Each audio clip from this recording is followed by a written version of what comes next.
to you live from the Hellmouth Adjacent. It's the Popular Cinema Podcast. I'm your co host, Payne, And I'm Bill. and welcome to episode 86. Emergency episode, Bill. Emergency. How's it an emergency? Is it an emergency because we have urgent news, or is it an emergency because, it's our regular schedule anyway and there happens to be urgent news? Well, maybe a little bit of both, but I guess I wanted to use the word emergency because I saw it used on another podcast since the Star Wars trailer dropped. They were Yes, like, we're doing an emergency podcast. And yes, they do those. We don't do those. we don't do emergency podcasts, but I guess it is an emergency only because outside of what you just said, we're doing the show about 3 hours earlier because someone has to go to a grandchild's 1-year-old birthday party. Woo! And I like that you're so accommodating. But for our listeners out there, this won't be anything unusual because once again, you just got up from a nap. So I mean, this will be just like any other time we start the show. You're just waking up. It's much earlier than I'm used to. I don't know if I can deal with you before noon. I just don't know. I say that you're inflexible most of the time, but you're showing extraordinary flexibility right now. I want it to be noted that I showed flexibility at the last minute notice when you called me yesterday and was like, we need to move the show up for a few hours. Okay. Next time I need to move the show up or back or whatever, I expect the same courtesy. You know me, I am flexible. I'm easy like Sunday morning. I'm like Lionel Richie Right. with this shit. Right. Because if I would have called Jim and like, I have a last minute thing I have to do with my husband, even though, I should have known about it for weeks in advance, you're going to be like, what the hell? I don't have time for your nonsense. That's just what you're going to say. We are running a professional operation, Bill. Do you want to be a part of this train or do you not? You need to decide. Your I'm a husband or the dude, show. Those are your choices. Dude, motherfucker. Without me, there is no train. I am the Senate. So, Well, that based on that, we have lots of news. But for our fans out there, also since there's party plans, because there's going to be lots of I don't know what's going on, but sitting around, I've got my phone all charged up because I'm going to be playing games, watching Masters updates, keeping track of basketball while I'm running around watching people do whatever. I don't don't you have know. a big premiere to be available for tonight, too? Oh, yes, it's Game of Thrones. Game Oh, of Bill, we have so Thrones! much. People have only been waiting for like 2 years. We've got Game of Thrones. We haven't even discussed Shazam, but we've got a whole bunch of Disney. We've got Star Wars. But the show's only going to be an hour and a half. It's not because I want it to be an hour and a half and not because fans been telling us since the dawn of time, since episode 1, that it needs to be under 2 hours. It's only because there's time constraints put on us.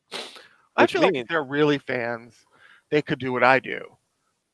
That's like stretch it out over 4 days with like a half an hour apiece, and therefore they get more content for a longer period of time.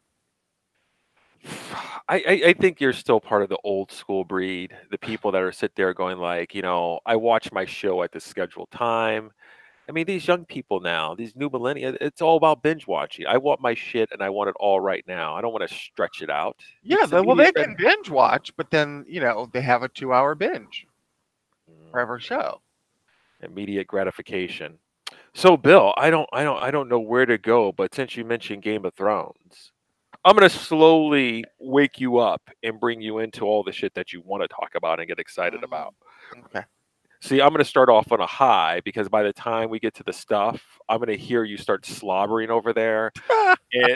and as you get happy, I'm going to start to get like all Sith-like based on everything that the praise that you're going to be showering over everything. I find when you're too positive, it actually has some sort of like negative effect on me for some reason. I just can't be in the joyous spot with you. It's almost I know. But the thing about it is, when I get joyous and excited about something, your positivity or negativity doesn't factor in at all. I'm just like, whatever, I'm on a cloud 9. Whoever's on board, whoever is it. I can't. You're strong of self. Well, anyway, we have the Game of Thrones premiering tonight. What? Season 8, the final season. It is the final season until they start mining this world for gold. Um, When um, was the airing of the final episode of season 7? How long has it actually been of a wait? I'm not good. Why do you give me time frames? I'm not good with time frames. Well, can you look it up? Don't you have a computer over there? I know, Bill, but I feel like there's some sort of time pressure, and I've got like, I mean, since our last show in March, there's been, if I look through my podcast file, there's a shit ton of news that came out.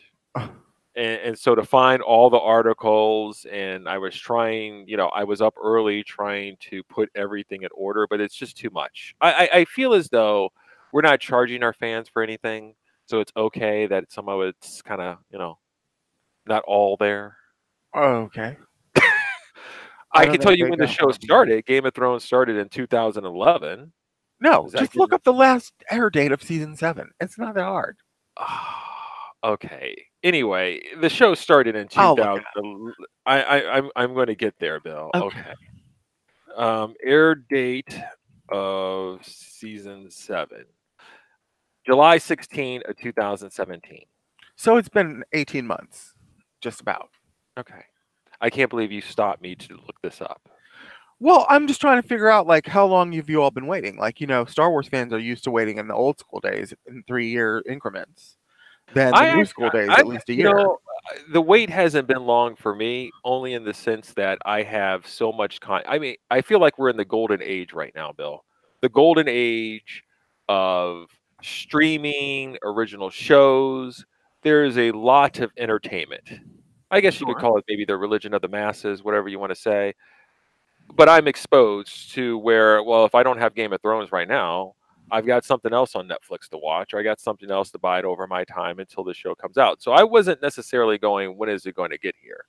Now, what I am pining for is probably R.R. Martin's last book, Winds of War, or was it Winds of Winter? I'm waiting for that one. And every time I read an article, it's always about whether or not he's going to make it. He's 70. It's almost like the man is like 102, but he's only 70. But based on his physical shape, I guess there's a fear that When you say physical shape, do you mean the fact that he looks like a bottle of water or a watermelon, or what are you trying to say? look like a what? A watermelon. Yes, yeah. I was trying to be nice and He's polite. round. Yeah, yeah. He apparently he doesn't strike you as the most healthy individual, and it's not like some people are just like, you know what, I really like you, R.R. Martin, and I hope you live a long and healthy. They're just like, I need you to get the book out. Once the book is out, then do what you will. Eat as much ice cream and do nothing. I just need the book from you. How do we know he doesn't do anything? Maybe he's just classically overweight. That's his DNA. We don't know. Okay. I'm not judging the man. I like him to pump out. If you're asking me what I'm waiting for him to finish the book. Now, You're being so elitist. it's been a while, Bill, and this is where I'm at on Game of Thrones. I know you're not a Game of Thrones watcher, and my woman may watch Game of Thrones with me tonight. But the issue with her with the show is that it's um, obviously she hasn't watched it from the beginning, but I don't think she really does medieval times because I think she pictures the people being dirty, and then when they're having sex, they haven't really cleaned their ass well or anything else like that. So it's really about hygiene. you know, Really? the show doesn't really address hygiene, but I think that's where her mind goes that these people have to be dirty and stinky, and I think that pulls her right out. So, um, I think that's a little bit too real, but I'm into it. I'm ready to watch, and this is what I think Game of Thrones has to do tonight for me in order for me to be happy. I looked back on all the best episodes, and most of the best episodes probably deal with battles and deaths. And there needs to be a lot of that for whatever how many episodes. I think it's like 6. There needs to be that. And Benoff and Weiss, who are going to be part of the Star Wars world, which we're going to get there in a second. Um, I think I had a talk with you over the phone the other day where I said they did a great job of taking Martin's books and bringing them to the visual media. For the first several seasons, that they had the book as a guide, but the last couple seasons for me have been off the radar because I don't think they've had a template And that's where it's been at its weakest because it seems like you're going from scene to scene and there's not enough backstory because they don't have it. It hasn't been written. So they're just trying to fill it in the best they can as to where they think it might go or whatever else. And I think it's cause for a wonky and almost like regular network television show for me, like quality Mhm. in terms of its presentation. Are you still there? I'm here. And so I don't know, but what they have to do for me is they have to stick the landing. That's what these next several episodes have to do. For this show to be in my pantheon, they're going to have to stick the landing. Um, I think it's a lot of pressure for them. I hope they succeed. I want them to succeed, but we'll see. Well, So big premieres tonight. So, is it 2 yeah, hours, 1 hour, what? I think it's just like an hour. I think the last 4 episodes are like an hour and a half. I think the first two are like 60 minutes.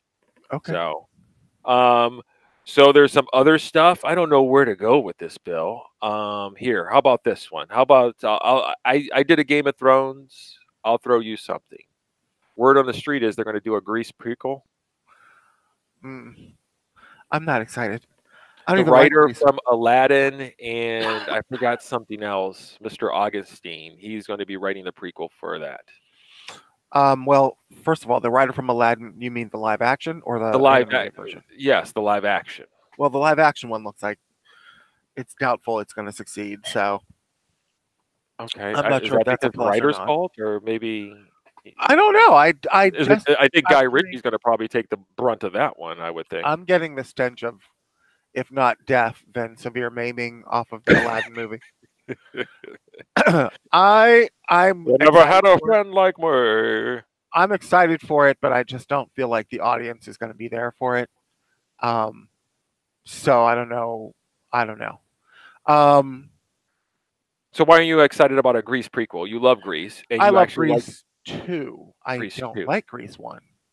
I don't like Grease 1. I've never saw the complete movie, to be honest with you, but the sections I've seen, I'm a Grease 2 fan, which is, That's heretic. amazing. Heretic That level. of all the musicals that you watch, what's the problem with Grease?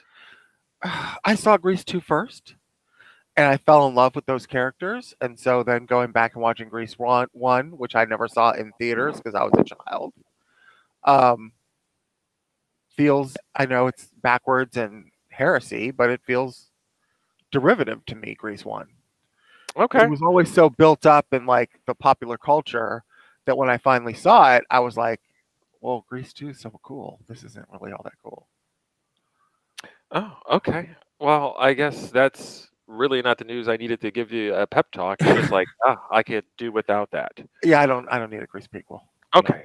Well, let's just get into the good stuff here. Let's just get into some of the stuff. I mean, we're going to have to discuss Shazam a little bit. Thanks to superfan Nadia for sending us her little notes and tidbits of Do her we have to fantasies. talk about Shazam? Can't we just pretend it didn't happen? We can present it at the end. I mean, you know what? We can discuss Shazam at the box office mojo. Okay. We can put it at the end. New, spoiler for everybody: both of us didn't like Shazam. Didn't like is mild for me, but okay. Actively Uh, disliked it is more like my speed. your phone is charged. Your phone is charged. My head is hurting. My ears are hurting. My eyes are hurting. All right. So let's start off with how about we've got Avengers Endgame coming up in a couple weeks. That's much better. Okay, there you go. I see you warming up. And you were in charge with getting us tickets, Bill. Were you And successful? I was 100% successful. We've got tickets for 2 shows, one on Thursday night, the premiere night at I think 8 o'clock, and then Friday the next day at like 1:30. Well, Bill, I guess we're both going to be sick. We're going to be having the Avengers flu on Friday. Oh, I already took personal day. So I already told my boss. Oh, No. so you're legit then. I I am. guess I probably should use one of my one of 500 vacation days. Yeah, you have like 500 vacation days. Just use one. I'd rather use You know what? I'm not going to say anything. That's a joke, just in case Yeah. anybody from my work downloads the podcast. That's just me being. Was Y- there any trouble getting the tickets from Fandango? There was a little bit. I got on right at 8 when the tickets went on sale the morning of, and I'm glad I did because when I went back like 2 hours later to buy us an extra ticket so that you could have the comfortability of not having to sit next to somebody, these are the lengths I will go to. Um, so when I went back to get the extra ticket at like 10 a.m., there was a digital line that was like an hour long where it said, please wait here for your chance to buy a ticket. And it was like 59 minutes.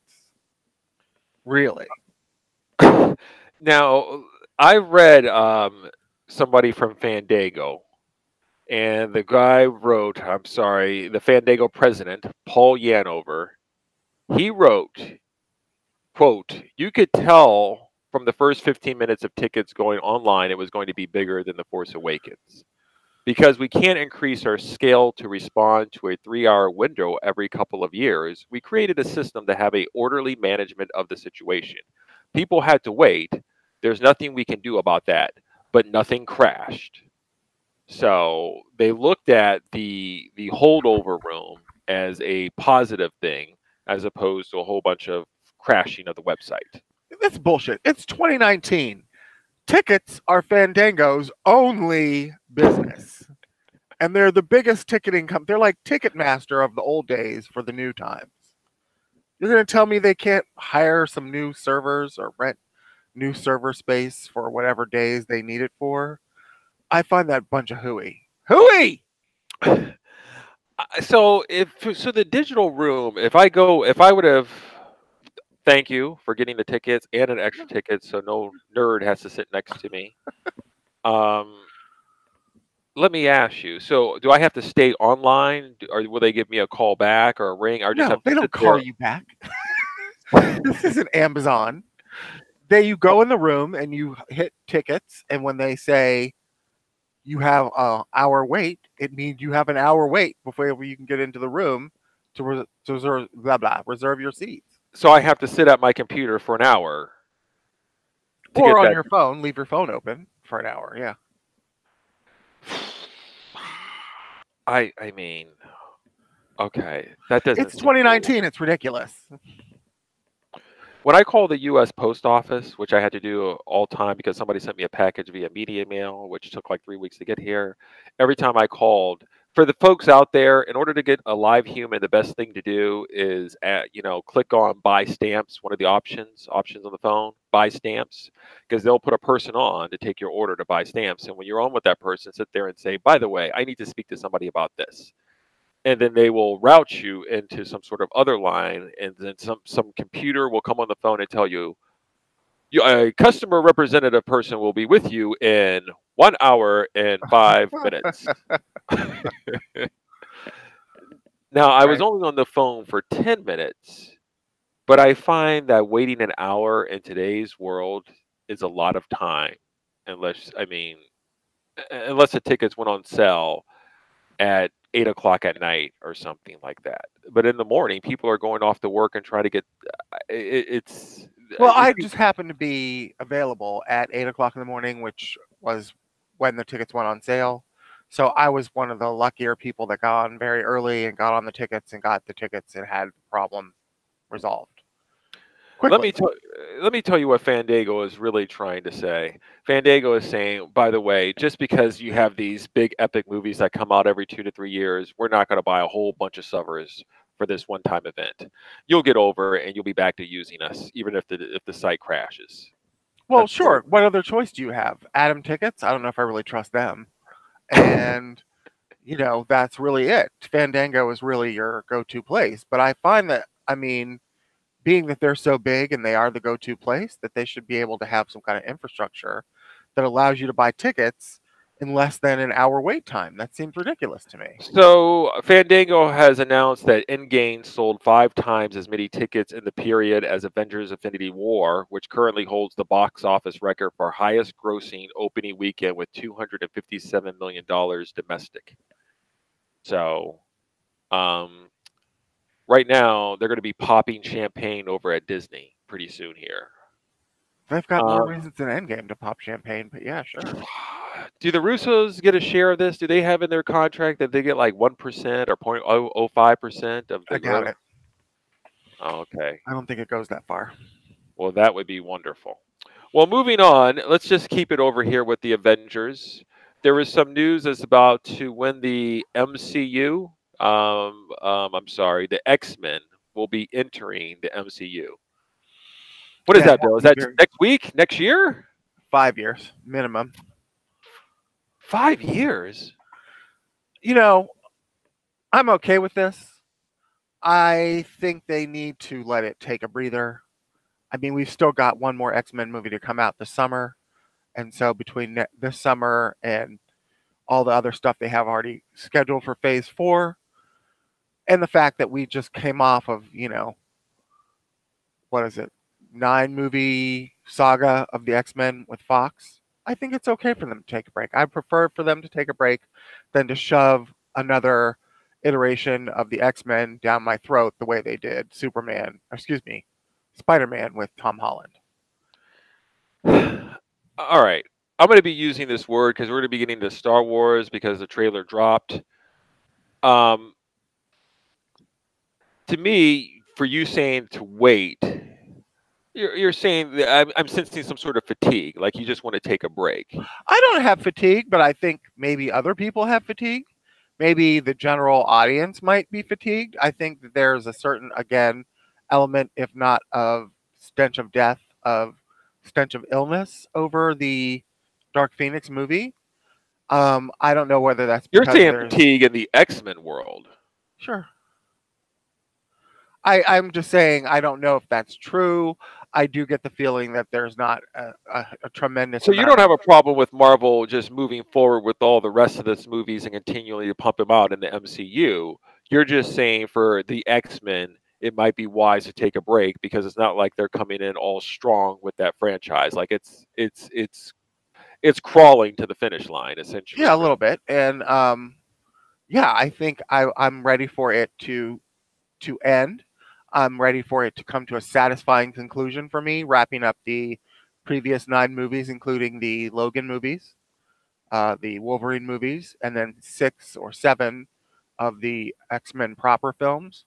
Yeah, I'm ready for them to take a break and rest the franchise for a minute, and then get their shit together and introduce them with a bang the way they introduced them with Bryan Singer's version in 2000.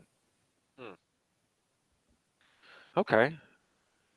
So So 2025. So in the interim, what we'll have is some other Marvel movies, maybe not A-list characters or A-list people, but they will hold it down until the influx of new talent rolls through. right. All right. I can't say I disagree with you. I mean, this is their plan. They don't really care whether I agree or disagree, but it seems to be a smart play. Outside of the fact is that they still have to come up with how they're going to integrate it, and plan all the stories and figure out the long-term direction, which they seem to have. They seem to have more than a 2-year plan in effect. Hopefully, people will be enamored with the new characters they're introducing in Phase 4, the Eternals, Black Widow, Guardians 3, Black Panther 2, Doctor Strange 2. Hopefully, this will gel into something enough to get people excited about the X-Men joining that particular era of the MCU when Well, it comes to be. to me, the strength of all these things, in order for it to gel, is the fact that they're connected to something bigger. I don't think Doctor Strange on his own is that wonderful. You know, Mhm. I mean, it's something that's in our oeuvre that we'll go see and take it for what it's worth. But I think the strength is the fact is that there's a hope that they may all team up to take on something besides the villain in their neighborhood. And I think you have to probably introduce something else further down the line that says this is just not a one-off. I don't want to watch a Black Widow movie just because I want to hang out with Black Widow. If it's going to show me something more about her character and move it further along the line of this information is relevant towards helping out, a future battle down the road. It needs to be, Thanos was always a good thing to have. Like you knew there was going to be an ultimate confrontation. And so you're just like, all this is leading to that. I'm cool with that. All the Harry Potter books, it's all leading to Voldemort. I'm on board all the way to the end. They need to have something as opposed to just something these characters just individually hanging, you know. It's a big gamble they're taking by pitting their entire cinematic universe on these B characters. But hey, it's the same gamble they took when they pinned their entire franchise on Iron Man, who at the time was a B grade character as well. So I think they understand the precedent that they've set. Hopefully, they will have the goods to back it up with the way they did with Iron Man, and people will come on board. Therefore, they can build up from, these C grade characters or B grade characters to bigger fish, Fantastic Four and the X-Men, which are waiting in the wings. Yeah, and I think probably a 5-year break is probably maybe wise to let the people's memories fade. Give them a nice little break so you can bring in some new people to take over these X-Men. Absolutely. I think a 5-year So- break is at minimum a good idea. So we won't have any immediate comparisons or a whole bunch of vitriol as to who they did or who they didn't cast, which I'm sure there will be. Does Marvel face a lot of that usually? I'm getting a little bit sidetracked here, but does Marvel ever really have a lot of pushback from their casting of characters? I mean, if you're talking Marvel Studios, then no.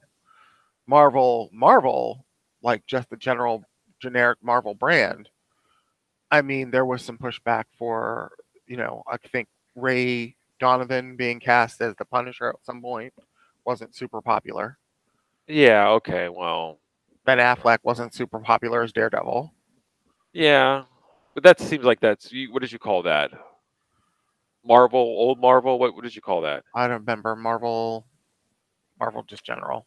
But Marvel Studios itself, though, Yeah, I there's don't been think no they problem with Chris Evans or Robert Downey or Chris Hemsworth No. or Charlotte. They seem to have avoided casting issues. Like there Right. hasn't been a lot of how dare they cast Chadwick Boseman as Black I mean, Panther? I've heard some people say some not kind things on Reddit about the casting of Captain Marvel since the movie came out, but Oh, Brie Larson. Yeah. Well, I was on that one, but it wasn't necessarily so much. It's completely ridiculous to me. It just seems as though I don't know if it was as strong as a casting hire that I would have chosen, but for the most part, though, they've for the most avoided part, that. I think people have been Yeah. on board with them. Well, people are on board, whatever the cocaine that they're sprinkling in their stuff. Really. So anyway, all this is part of super fan Melissa's Disney portfolio because she's got some stock in Disney. So every time we go see the movie, she's just like cha-ching, cha-ching. Keep the dividends rolling in. Right. Bill, is the first stock for Popular Cinema Podcast? Are we going to buy as Disney? I think so. I mean, We're it certainly coming in seems kind of so. late to the game. Yeah, well, you got to start somewhere. Okay, that's a good first. I think I bought a stock from my nephew. I think I might have got him one stock of Disney, or maybe it was a couple stocks at Netflix. I don't know, for Christmas. You were against that as a Christmas gift, giving Well, stock. I mean, I'm against that as a main Christmas gift. You can get that as like a stocking stuffer, but nobody wants to see. Here's an idea. Here's a present for your future. Oh, Merry Christmas. I don't think that works like that for kids. Here you go. Here is a savings bond. And Right. 20 years from now, you might be able to buy yourself. Anyway, moving on. So Disney runs Marvel, and apparently Disney runs a lot of other shit, Bill. A lot of news. I'm going to go down here in order.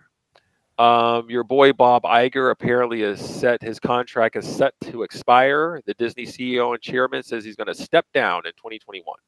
He's extended it like 3 times already, so I think this is probably going to be really it for him. Okay, so you think this is he's done? I mean, how many times can you get an extension? So yeah, it seems like it to me. Okay. This guy has been around for a lot. During his tenure, since he came on board, Did I say when he came on board? In 2000. 94?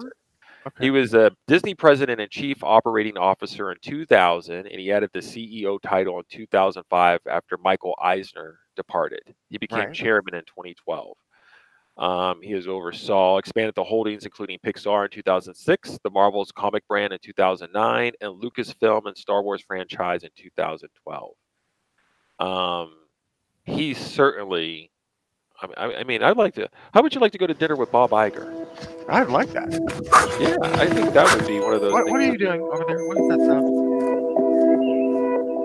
What the hell is that coming from? What is that?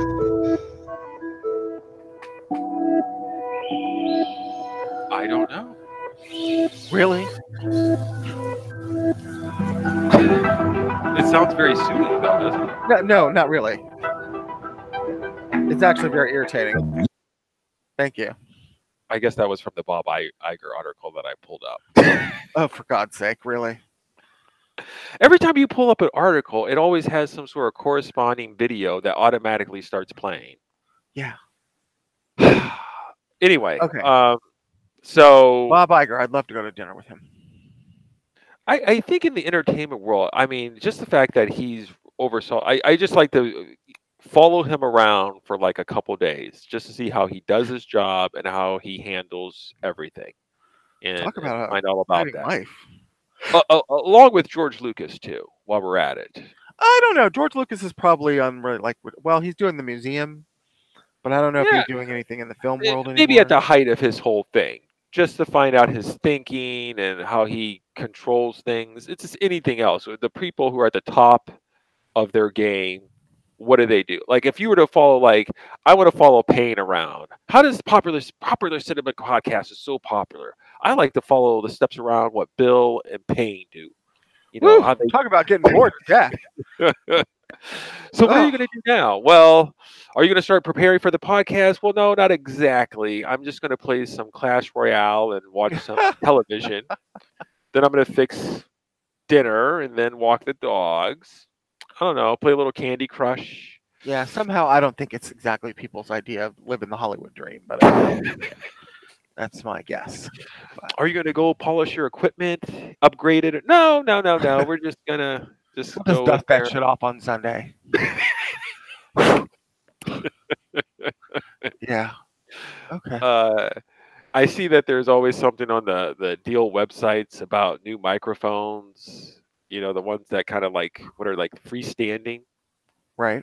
They have the little sheet over it, and I'm like, maybe I should get one of those. And I'm like, I don't like those because they limit your ability to move around because you have to be like directly in front of them to like use them. I like the headphones better. oh, you like it because you're able to lounge around. Yeah, I can. I'm mobile.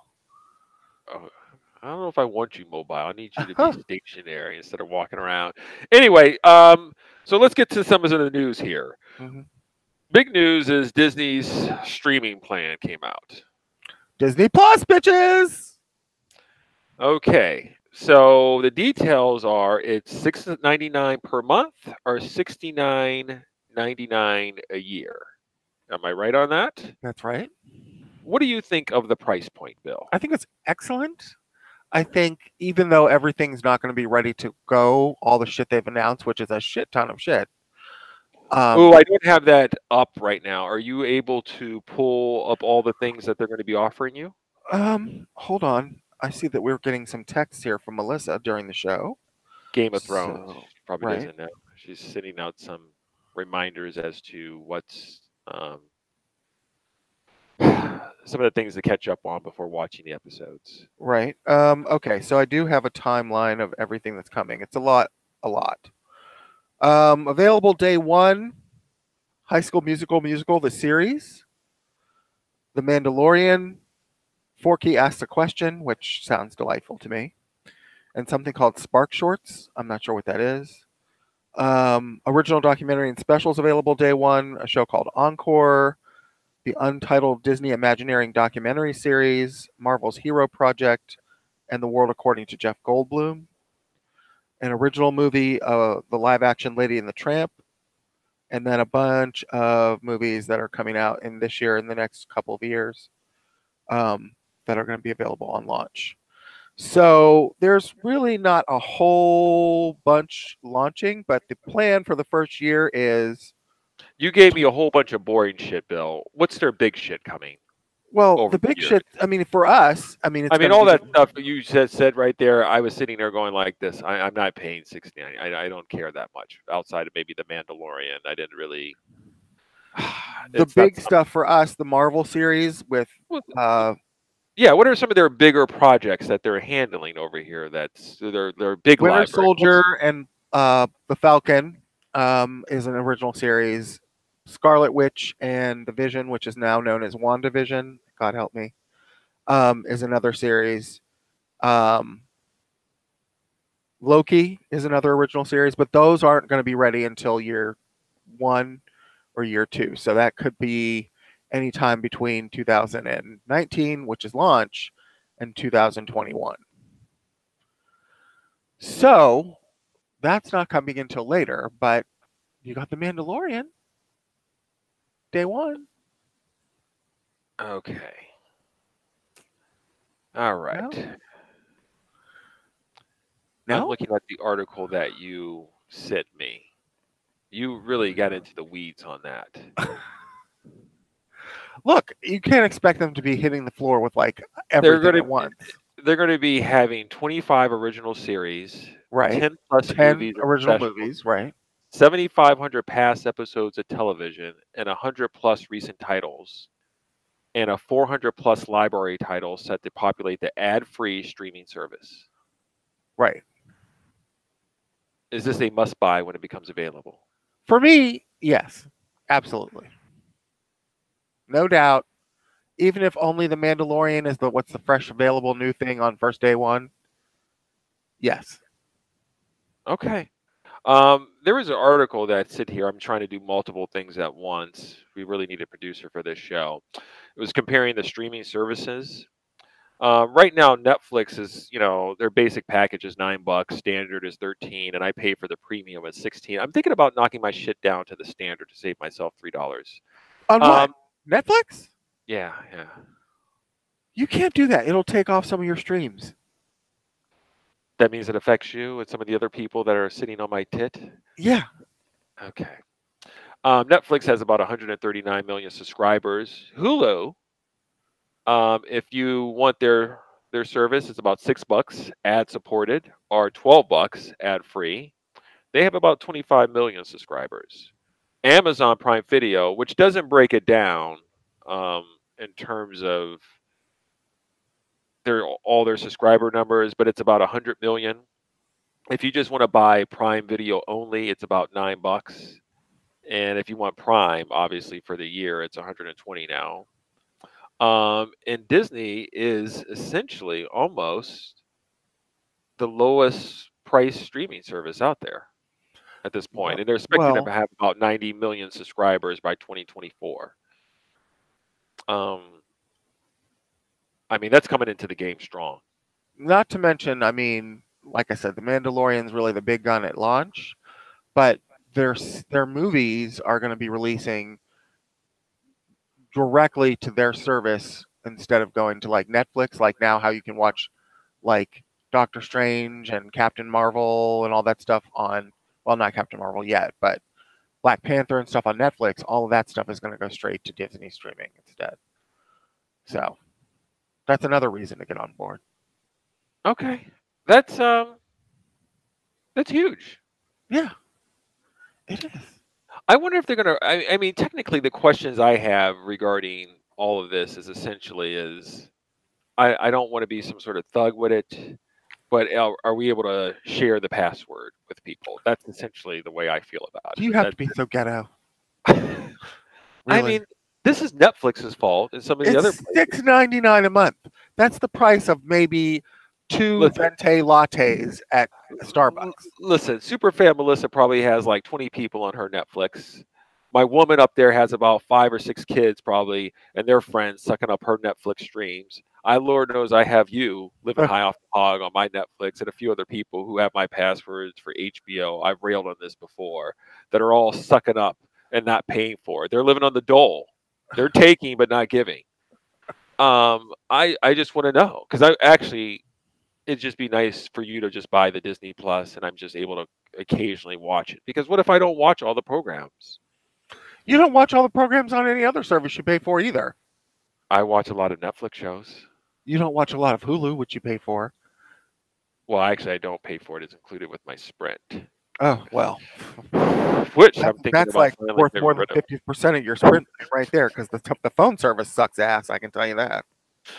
But I feel bad maybe for leaving Sprint, because if I go to Verizon, the only thing they seem to be offering me outside of some sort of discounts and payoffs is Apple Music or something.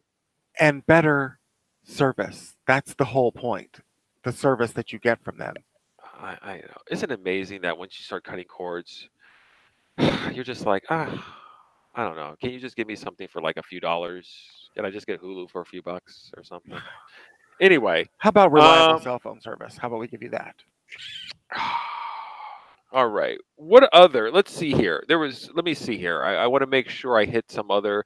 I can't find my other article I wanted to discuss regarding Disney before we move into your thing that's going to get your cockles all up in an uproar.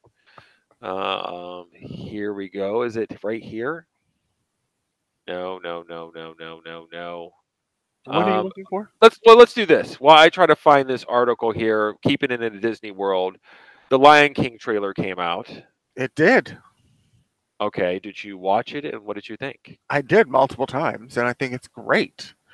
Does it look like a shot-for-shot remake of the animated movie?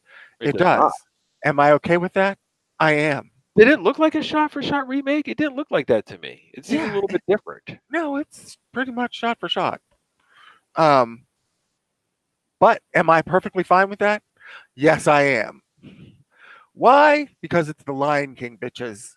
2, because it's live action. And I'm just super thrilled. I thought it looked fantastic. The music, the animation, it looks like some kind of like wildlife documentary, but it's got like songs in it. How's that?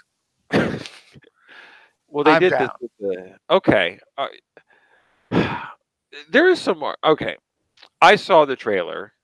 Mm-hmm. It seemed like who's the head lion? Who's the king lion? Mufasa? Yeah, he looks a little bit emaciated. They didn't make him like all big and fat and heavy. You're talking about Scar? Not Scar. I felt like the good father, not Scar, his brother. Right.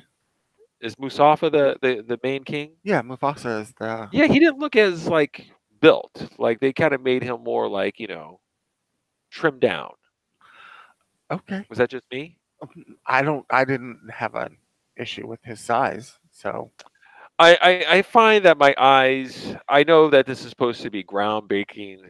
What is it, CGI or everything else? But maybe I'm spoiled to where I see all of this stuff every day. It seems like every day. Like I'm not able to differentiate it as going like, this is amazing. I've never seen.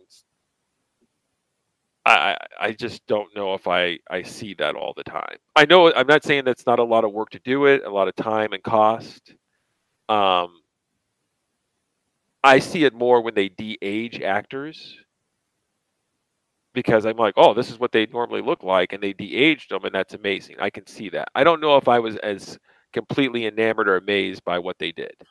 The animals, which look real life, like you could go to the zoo tomorrow and see animals that look like this, are completely computer generated, as well as the backgrounds, the scenery, the landscaping, everything they interact with. The whole fucking thing's done in a computer. I was amazed when they had the herd rushing, the herd of bison or whatever those are, antelopes, like rushing the mountain. They had the birds flying over the ocean. The lion, when Scar's like, run away and never come back. I was like, oh.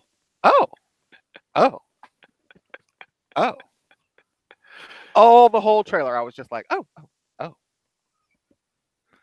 Do you think that, I have to sprinkle some negativity in here because I am that Scar. Oh, wait, I'm sorry. Before you get to the negativity, at the end, when they had Timon riding on Pumbaa, and he was like, a Wimbowe, a Wimbowe, a Wimbowe. I was like, and it looked like, I think Timon looked like Ferg. when he was riding on the back of Pumbaa, singing a Wimbaway. I was like, oh, that looks like Ferg. I was totally enjoying it.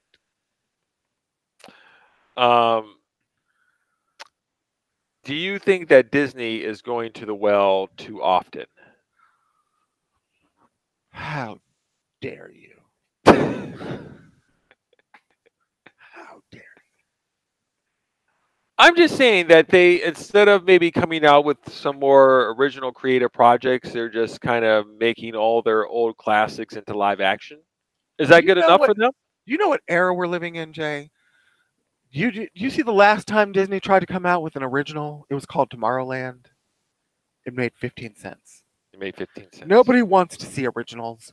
We all want to have the nostalgia from our childhoods when we went to see The Lion King, when we were like, I was like, an adult, but there's a lot of people that's going to go see this movie that were kids at the time. We all want the nostalgia mixed with something fresh. That's what we want. We don't want just fresh. We don't want just nostalgia. We want the mix. And that's what Disney's offering, which is why they're so successful. Now, wait a second. Dumbo wasn't as successful. And then we're going to have Aladdin come out here right now, which seems to have a little bit of stench on it. Dumbo was made in the 40s. Those people are dead that saw that movie originally. We're talking about more younger people, nostalgia. Like, the 40, 50, 60-year-olds. That's what I'm talking about. Okay, so you're talking once again about yourself then, as usual. Of course. Okay. All right. All right. Well, that's fine. You're saying for you, if you're a fan of The Lion King, this trailer looks amazing. I suggest that you all stand aside from The Lion King if you're a motion picture maker for the summer, because I know what movie I'm seeing in July, and it's going to be called The Lion King. I have to admit, there was this old girl I was dating. I don't know if, I guess you could call it maybe dating. I don't know if it was really called dating. Anyway. What if you didn't call it dating? What would the other word be? I don't know, but it would put me in a bad light. But anyway, she had a child, and I was watching. I have never seen The Lion King, but we have put The Lion King on television or whatever videotape VHS, and I started watching it. And I had to admit, I shed a tear. I was like, I didn't think this was going to be good, but as with anything with Disney, I shed a tear. And so, I mean, I didn't bawl out, but I find I'm more weepy as the older I get. I get a little bit choked up. Soft sauce. There was this article, Bill, what are considered classic Disney, and what is it? Isn't the method like they're classics? They would only put them in a vault and release them every 7 years. Is that my understanding? Well, there's two eras of classic Disney. There's the original classics, which are like Pinocchio, Snow White, Dumbo, all of those original ones. Then they fall into the dark times when they started releasing like The Fox and the Hound, The Great Mouse Detective, The Rescuers. That was like the low end of the original Disney. I would not even call them classics. But then we have what's called the Disney Renaissance, which is the area of my expertise. And the Renaissance started in 1989, where they started pumping more money into the animation, pumping more money into the creative geniuses behind the movie, taking their time with their script development and adapting movies into like a more musical fairy tale format, which began with, do you know the original Disney Renaissance film, Jay? No. The Little Mermaid in 1989.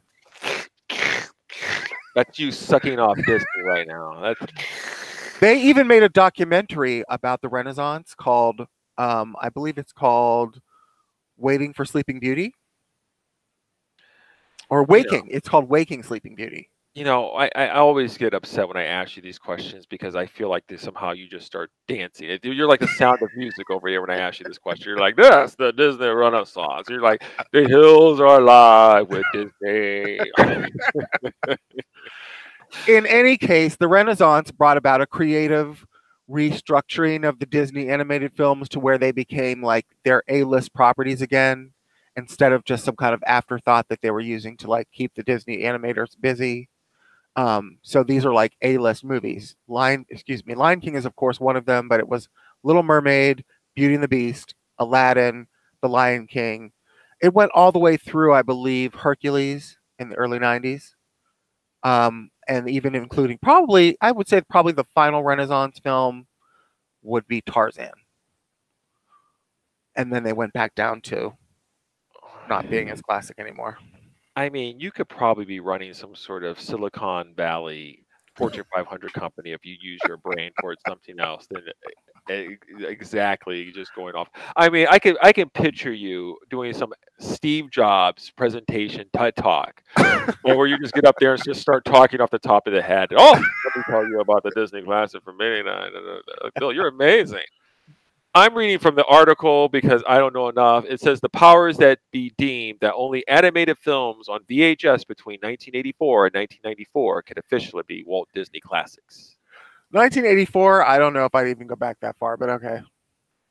Those were Robin Hood, No. Pinocchio, Dumbo, The Sword in the Stone, Alice in Wonderland, Sleeping Beauty, Lady and the Tramp, Cinderella, Bambi, The Little Mermaid, Peter Pan, Jungle Book, The Rescuers Down Under, Fantasia, 101 Dalmatians, The Great Mouse Detective, The Rescuers, Beauty and the Beast, Aladdin, and The Fox and the Hound. These are video release dates. That's not the fucking actual release dates of those movies. Those movies came out way back. 101 Dalmatians came out in the 60s.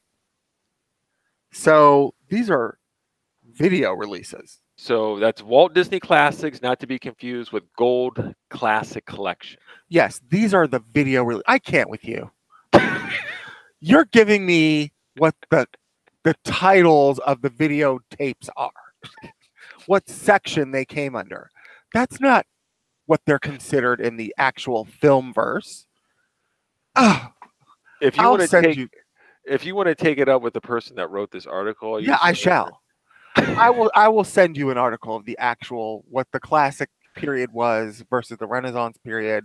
You don't need to send it. You've already educated me and the other fans out there.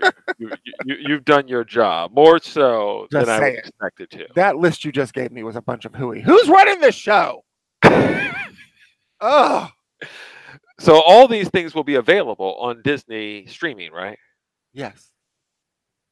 I guess that's kind of interesting to have. Yeah, you're having one of the most classic film libraries ever created. Sure. That's great. Once again, just because you have it doesn't mean you really turn it on. Well, sure. I mean, it's not like I pop out, Aladdin or The Little Mermaid every 6 months, but I still own it. Whenever I want, I can go watch it. All right. Well, let's just get in there. Let's see. You're getting all kind of juiced up in here. Let's get into the Star Wars stuff. There's a lot. There is a lot.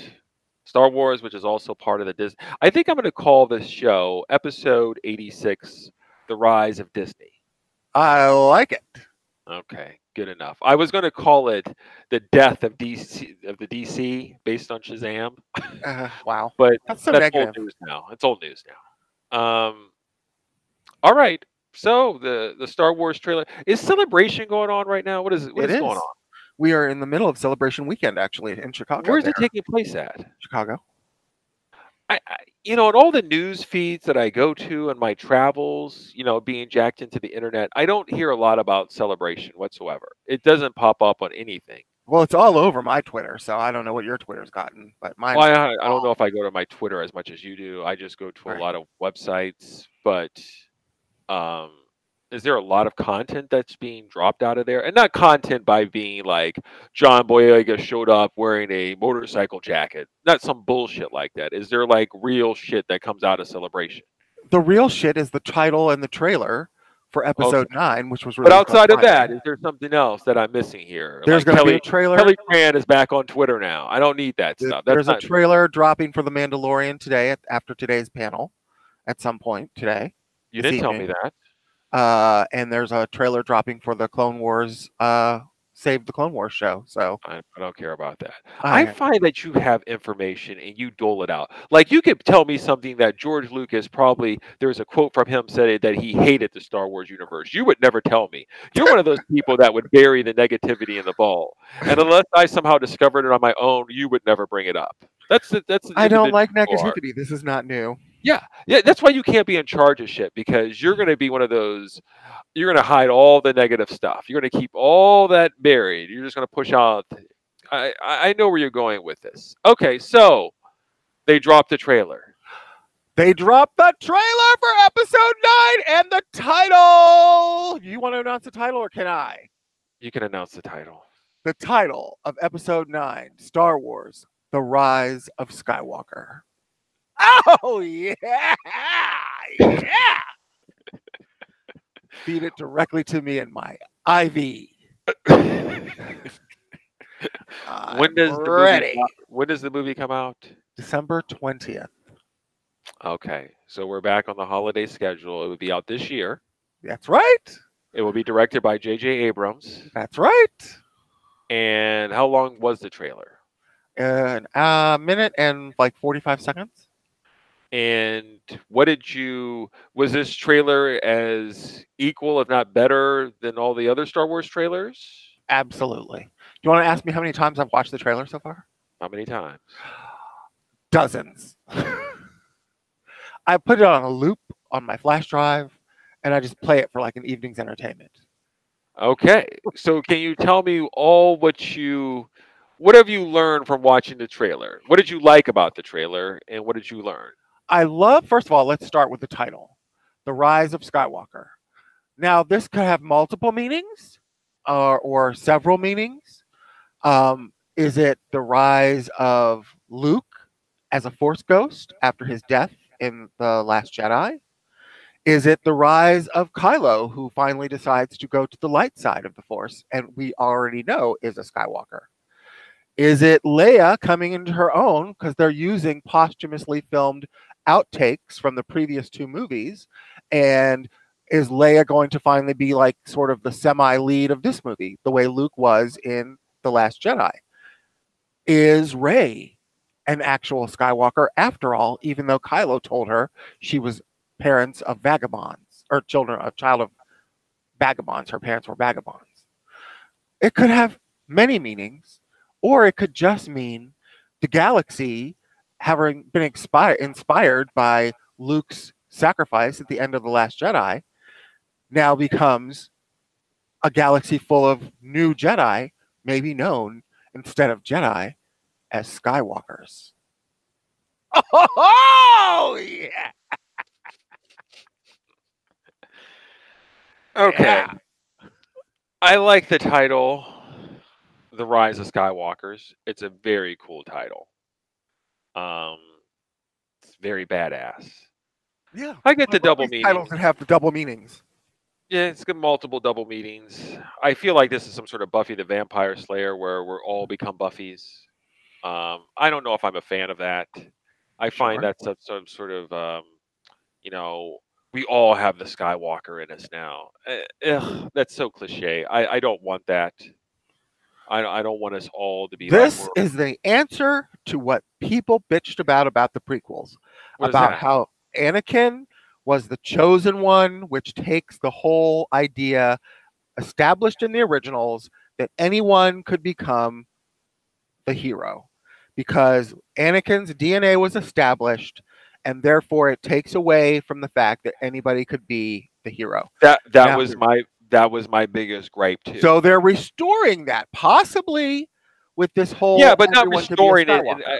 Well, it can't restore it in a way that somehow says like, the whole idea when Buffy season 7 ended, I think it was season 7 ended, it was like her power was being disseminated out throughout the universe. I don't need somehow to have her power disseminated to me as opposed to I can get it on my own. Maybe you can show me or lead me down the path, but I don't need your genetic DNA to be successful. I don't need the Skywalkers being like, I've spread my seed throughout the universe. Now you too can be like me. Okay, I could be like you without getting your seed.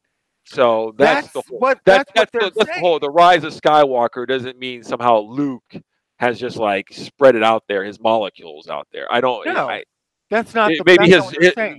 the doctrine maybe can be spread That's out. what they're saying. The doctrine is spread, not his Okay. seed barf. Um, the doctrine of what you can be if you put your mind to it is what's spreading. Okay.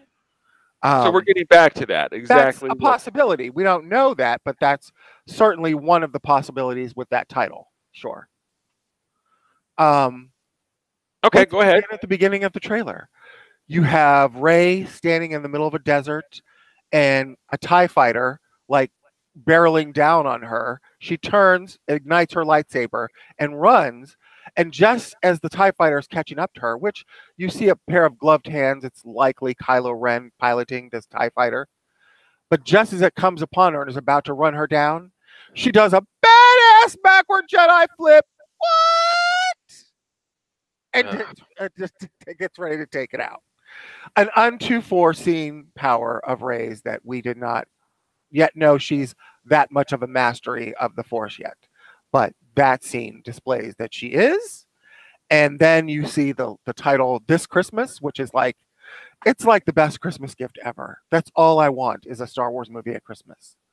And then you see again Rey come along and she's holding or hugging Princess Leia. And she's like shedding a tear, which is some kind of emotional scene it hints at. I know I'm forgetting stuff in my excitement. Help me with more stuff. Lando Calrissian. Oh yeah, Lando piloting the Falcon, looking all suave and shit, and he's like, yeah. Oh yeah. Was he channeling Bill Cosby? Was he trying to? No, he was channeling young Lando when he was like, I still got it, baby. Yeah. Is there going to Yeah, be a you do. scene where he gives some sort of drug to Rey, and then she wakes up with him licking her toes? Will there be a scene like Really? that? That's just nasty. I don't know why you have to be that. Why you got to make it gross? So Lando's back, looking great for an 80-year-old, an 82-year-old, I believe. You got to end with the capper. So There was a voice at the end of the trailer. well, sure. There's a voice at the end of the trailer, and it's a cackling laugh of Emperor Palpatine.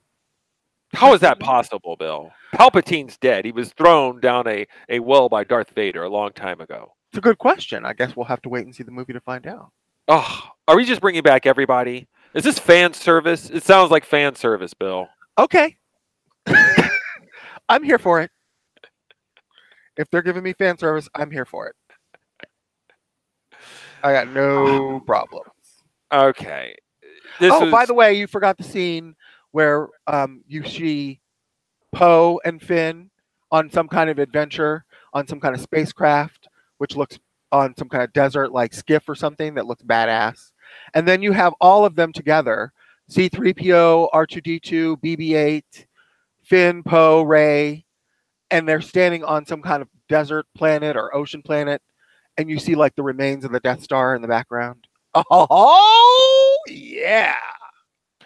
Okay. All right. This is where I'm at. I have to admit, I got excited for the Palpatine laugh at the end because he was a great villain, and it's been weird with from the Force Awakens to the Last Jedi as to exactly who is the main villain of all these things, and I feel as though what they're saying to me is that Kylo Ren is not enough, and that they need something else bigger than Kylo Ren, which makes sense because Kylo Ren is a little bit damaged and a little bit adolescent. He's more of a villain of the week as to a Thanos type of villain. You know, what is his real long-term plan outside of his own immediate needs or whining or whatever? Galactic domination. Yeah, that seems like somebody that seems like outside of his pay grade, which is why I would think that they were bringing somebody like Palpatine, as why they had somebody like Snoke above him. He's not really ready for the mantle. I believe I'm experienced. I think your boy Mark Hamill said is somewhat Star Wars fatigue, and I think my excitement was was lessened after watching The Last Jedi. So watching the trailer, it was fine, but I just wasn't as excited, Bill. I'm I sorry. just wasn't. There was something missing within my heart, and Really? I was just like, I've seen this. And I feel as though J.J. Abrams is coming in and he's trying. It's almost like, all right, I had the Herculean task of bridging the gap with the Star Wars people. I've accomplished that. I've made everybody's broken bread. We're back on board with Star Wars as a family and as a group, and we're just going to let the prequels go, and we're going to meet up and have some good times with the Force Awakens. Then the Last Jedi comes along, and then all of a sudden some rifts start to happen. Some people are on board going like this. I like it. I like the direction they're pushing it. They're opening it. And other people are like, what is this bullshit? And then all of a sudden now the people are like, I'm not sitting at the table with you anymore. And so you're back to having some sort of divisions. And I'm part of the one that's a little bit divided, obviously, on The Last Jedi. And then only to watch this, even though we're going back to J.J. Abrams, once again, who's going to have to heal the wounds and bring everybody back. I don't know. I feel as though I don't want to say how I want to say this cliche. We're going to retread certain things. Um, I You don't know if name for I, me. I'm not really sure. I feel like there's going to be any type of an advancement from the end of the Rise of Skywalkers, as opposed to just kind of going down memory lane one more time. That's what I feel. You name for me the scenes in the trailer that you've seen before in the Star Wars movie. Which ones do you feel like are retreads and repeats? Okay, well, the Death Star on the planet. Didn't we start off with another Death Star in The Force Awakens on the planet? We've never seen a crashed Death Star or the remains of the Death Star on a We saw a planet. crash remains of one of the other ships. It was a ship, but it's not the Death Star. Okay, so Okay. different. It's a retread of certain things. I Okay. mean, that's how it all starts. The sand planets, the ice planets. I mean, Have you I ever can seen make, a Jedi do a backflip into a TIE fighter? I'm not saying that's not I wasn't as amazed by it. Um, but those are action scenes and I expect them to do action. That's like watching any action thing. I guess I'm just not overall impressed with everything that they're showing me. I'm not impressed by bringing back Lando. I don't know if I Oh, really needed Lando. what the hell are you saying? What are you even saying? Lando is the last remaining legacy character in this trilogy that we have not yet seen. He was the one that piloted the Falcon into the second Death Star and destroyed it when Han was on the planet Endor trying to save the shield from making the shield come down. So Lando is arguably a legacy and the last one that remains since Luke is dead. We don't know what becomes of Leia, but I imagine that there might be some kind of permanence to her finale. Han is dead. Chewie and Lando are it from the remaining legacy characters, and Leia till now.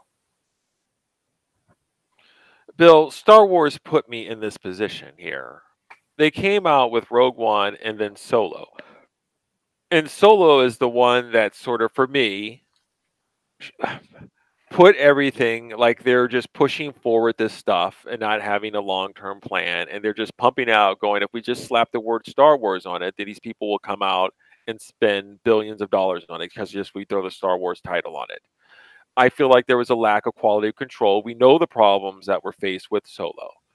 And then Last Jedi is out there too. And then all of a sudden it's kind of waned to where what once was like every several years something special, it's now become two a year, one every other. It's too much, Bill. They've And it killed off acknowledged my this. excitement. They have acknowledged this. And in fact, another big news story coming out of Celebration this weekend is Kathleen Kennedy going on record saying, we're resting the franchise for several years after episode 9. There's not going to be any Star Wars stories, Rogue Ones or Han Solos. There's not going to be any Star Wars movies, at least for 2 to 3 years, maybe longer.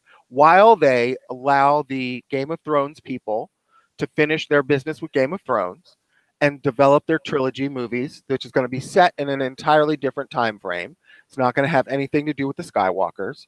It's going to be thousands of years in the past. And that's going to be a fresh time period for them to explore in the Star Wars realm. Also, Rian Johnson's trilogy, which is out there again as far as time frame goes, but they're going to be working. He's going to be working supposedly closely with the Game of Thrones guys to make this, because they're looking beyond another trilogy. They're looking at a 10-year saga, the creation of another saga. That's going to be more than 3 movies, maybe more than 6 movies, maybe another 9 movies. So they are looking forward, and they are understanding the amount of quantity they've put out might be too much for people, and they're resting it. What else do you want from them? They've understood that. Well, I'm going to say this because I feel as though, we had a talk briefly yesterday before we set up the early time show. I feel as though if Kathleen Kennedy, who was George Lucas's, you said he was touched by George Lucas as the lead. She was handpicked as the successor. Okay. I feel as though this was something when we first started doing the show and discussing this that she should have been aware of from the beginning. That's the way I looked at it. Like there was going to be some sort of issue about there. Of course, we talked about this where they're going to pay $4 billion for this whole thing. Of course, they're going to try to make their money back and sell everything possible. They're not just sitting there trying to dole it out and make $100 million a year. But the whole idea is whether or not you would damage the brand by pumping out too much shit. And I think if I was in charge, I saw the concern from the beginning, and you're the person that's handpicked, should have known this. And if you're in charge or have any type of authority, you should have slowed the train down. You had problems that were arising when you had Han Solo coming out. This is the thing where you have to sit there and go, I got to pull this back. I got to pull it back. You're not doing that. You're pushing it out. And you're only going to wait till somebody slaps you and then sit there and be like, okay, you know what? We have to take a break. Well, you're the one in charge of quality control. I mean, you're the one that's sitting there. Unless you're telling me that Kathleen Kennedy saw Han Solo and said, this was the greatest thing ever. I'm sorry it didn't hit with fans. And I would push forward. But that's not happening. It's like, you know what? Maybe we need to slow it down. I think they are proud of Han Solo. From the beginning. I think they are proud of Han Solo. I think that Han Solo is better than it's been given credit for as far as box office goes. I think there are some very Star Warsian things in that movie that I really like. The problem for me with that movie was the cinematography, which ended up looking like mud. Now, whether that was a cause for box office failure or not, I doubt. So, okay. Well, tell me this. I hear that George Lucas had a hand in maybe how the Rise of Skywalkers ends. Yeah. Again, news coming out of Celebration this weekend was an interview with, among other people, J.J. Abrams, who said that he did consult George with how to wrap up the story at the end and on how to properly bring back Palpatine so that people would buy it and not reject it. So, yeah, he was consulted. That makes me very, very happy. I kind of like that idea because I've been with this whole thing behind geniuses and who created franchises having some say in it. You're the same person that said George needed to step down before the era of Disney because the prequels didn't cut it for you. I want to talk out both sides of my mouth. I do have a time where geniuses at some point in time, like most people, might lose their way. I mean, Chris Claremont, who wrote the Dark Phoenix comic book story, he's revered for writing some of the greatest stories in comic book history. Sure. He's tried to write other comic books since that time, and they have been woefully just terrible. Okay, they're and it was one of those things like you look at it and he told the right story, he had the right language, it just hit on all cylinders. And I'm not saying that he's a bad writer by any stretch of the imagination. It's just that some of his other stuff years later, decades later, don't fit the times. It's like Stan Lee. Stan Lee wrote all that stuff. It was great. He's tried to write other stuff. It just seems woefully inadequate what's being put out now. And so it's one of those things going, your time has passed and there's nothing wrong with that. And what I'm saying with George, I think the prequels did not work for me on a lot of levels.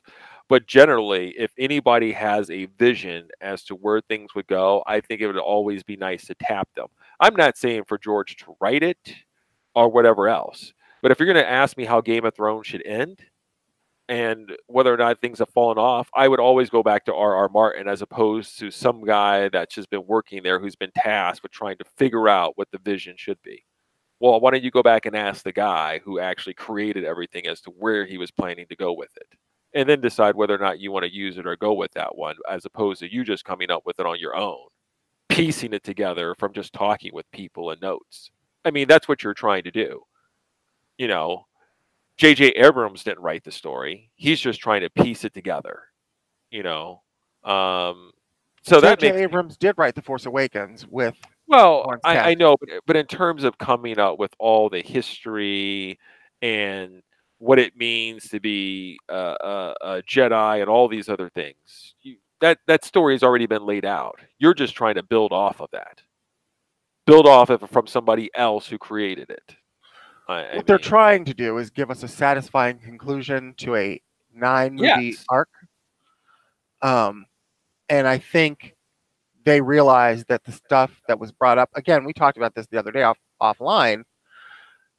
If you're asking me whether Ryan Johnson or J.J. Abrams is the vision I want to go with for the future of Star Wars as far as the Rise of Skywalker goes, my answer is, knowing that it's the end of the Skywalker story, I would prefer that JJ wrap it up rather than Ryan do it where he's introducing new elements and intriguing ideas that there just may not be time to explore fully when you're trying to wrap up the saga.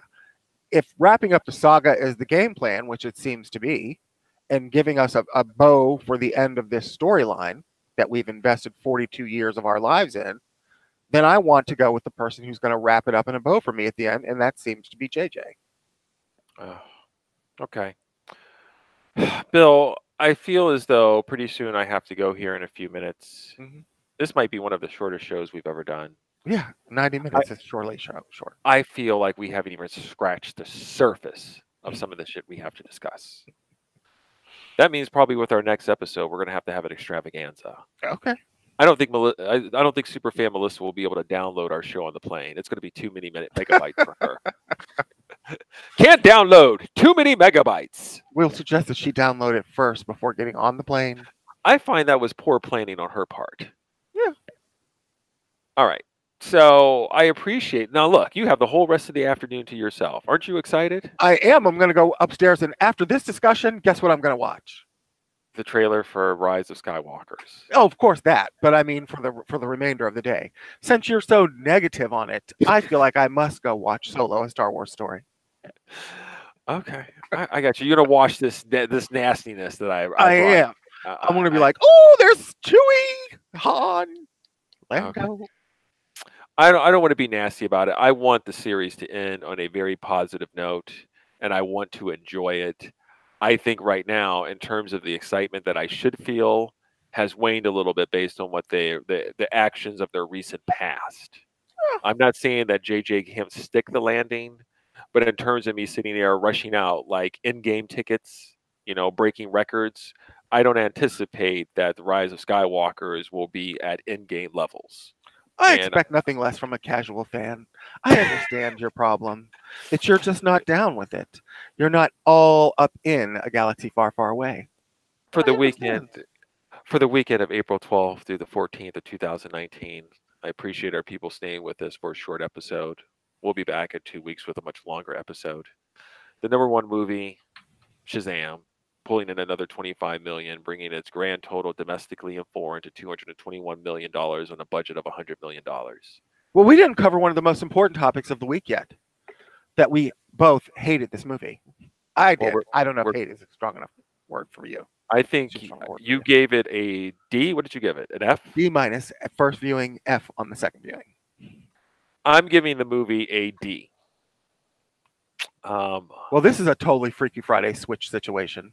And we could probably discuss that the next episode, but we both hated it. But there's a lot of people, a lot of young people who liked it. And there's, I find that there's a disconnect between Zachary Levi Shazam and the character he plays. And I think your boy, what's his name from Ain't It Cool News? Harry. Harry said it correct for me that it seems like the superhero character plays 5 years younger than the Billy Batson boy character. It's a total disconnect for me. Wasn't he necessarily a huge problem for you? Oh, but I had huge problems. You have huge problems with it, hence the degrade by yours. Yeah. Number 2 movie, Little. That looks cute. The trailer looks cute. I thought it looked cute too. It pulled in another $16 million. Pulled in for its opening week, $16 million. Budget is $20 million. It's that little girl off Blackish who is actually a comic genius. So yeah, it seemed as though it was cute. So it looks like it's doing well for what it is. And also in its opening weekend is the much aligned Hellboy, bringing in $12 million on a budget of $50 million. So much for rebooting that franchise. That's a poor start for them, and it's only going to get worse. It's over.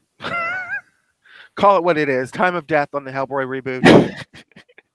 Ron Perlman is sitting somewhere going, well, told ya. Yeah, well.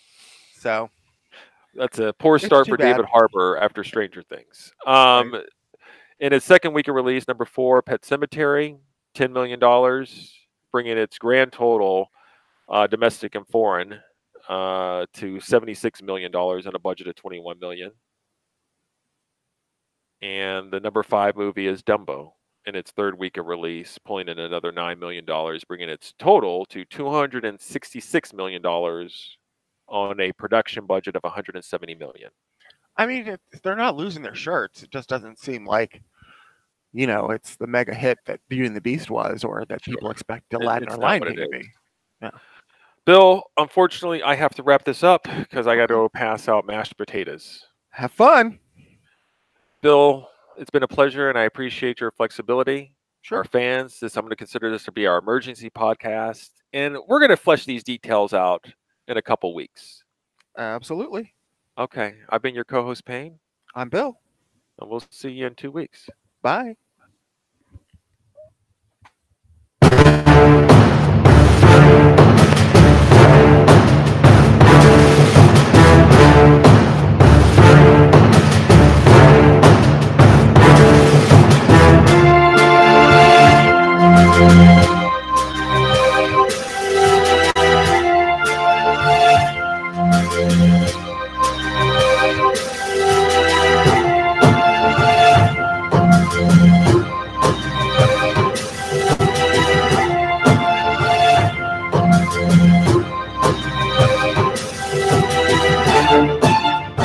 Thank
you.